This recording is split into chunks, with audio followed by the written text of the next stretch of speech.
श्री निर्मल के भट्टाचार्य जी, Shri Narendra Kumar ji, Abhay Kumar,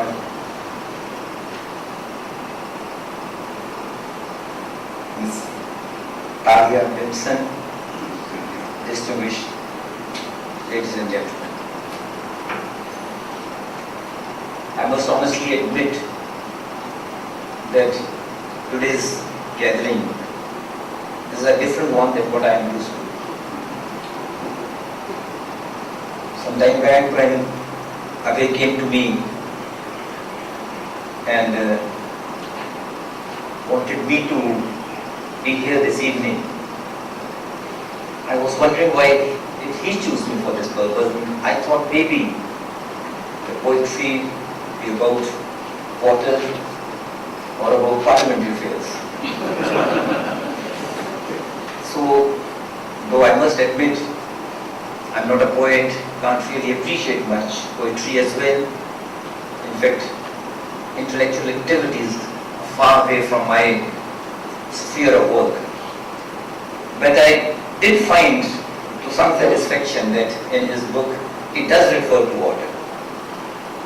And he wishes, in fact, all wishes the river to take a bend and to wash away the staleness and the suffocation of years of his soul. And I felt, well, there is a little reason for me to be here. I congratulate him for this wonderful work. I understand he's written quite a few books, and Mr. Abhay K himself proved that there is a connection between diplomacy and poetry, and that is Abhay personified as such. There is one poem which has been read twice, both by Talia as also by Mr.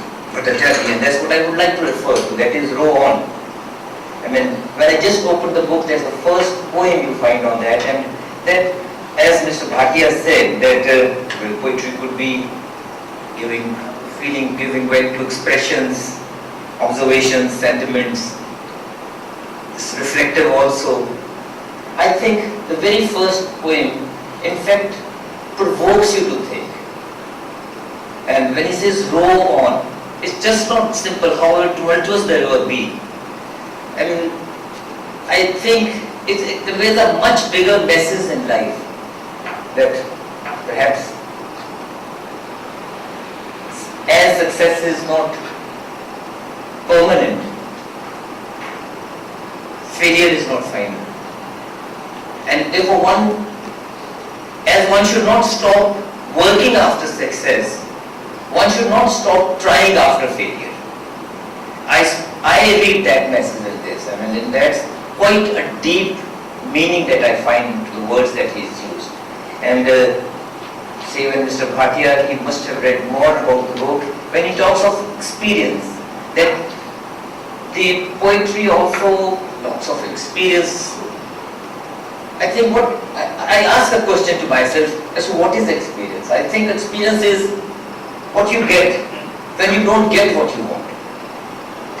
And that is again, in the simple words at times, what a poet really tells you. Deep meaning is further attached to it. And simple poem, I suppose a person like me who hasn't studied English beyond the school level could also, for that matter, really appreciate what he has written. For instance, about the time also as well. Well, he does say that the sky is infinite, but I also take from his poem when he talks of time that, if I were just jotting down, I'll mention that. He says, "Oh, time stop for a while. Let me absorb every moment's fullness." That again gives us a very meaningful message that time is finite. Time is short. And how best we make use of that time is the question that is before us. So the poetry as such is full of meaning. But what really makes me think when I have an occasion to come out, not as I said, a gathering as this, but I have had an occasion to be in some of the programs where you've seen or heard the humorous poets caricature the politician